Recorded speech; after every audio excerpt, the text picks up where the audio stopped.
Once there lived a boy in a village of Para in Goa which was famous for its watermelons. Every year farmers would organize a watermelon eating contest at the end of every harvest season in May. Farmers used to invite kids from all over village to participate in the contest. Farmer would keep best watermelons from harvest for kids to eat at contest. Kids were allowed to eat as many watermelons as they wanted. Only condition for them was not to bite into seeds of watermelon and spit out all the seeds into a bowl. Years later the boy went to college. After completing his study, the boy came back to his village after 7 years. Boy was very happy to return to his village and went to market looking for watermelons, but there was nothing like before. All was gone. Watermelon that were available in the market were small.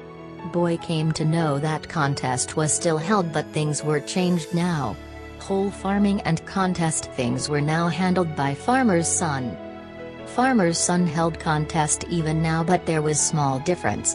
When farmer's son took over, he realized that larger watermelons would fetch good money in market, so he would sold the larger one in market and kept the smaller ones for the contest.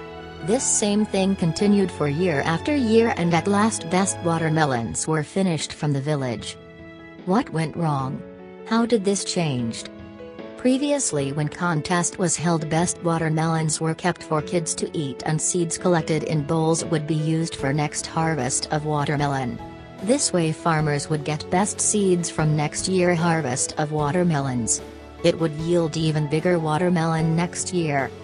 Now when his son took over, he would keep the smaller ones for contest, because of which next year yield watermelon were smaller, the year later even smaller. In watermelon, generation was 1 year, but village best watermelons were finished in 7 years. Moral: human generation changes after 25 years, but it will take us 200 years to understand what's wrong with education system. Today's generation scrap or change older traditions without realizing and understanding deeper value and meaning of those traditions. Change is good, but first we should try to understand why we need to make change.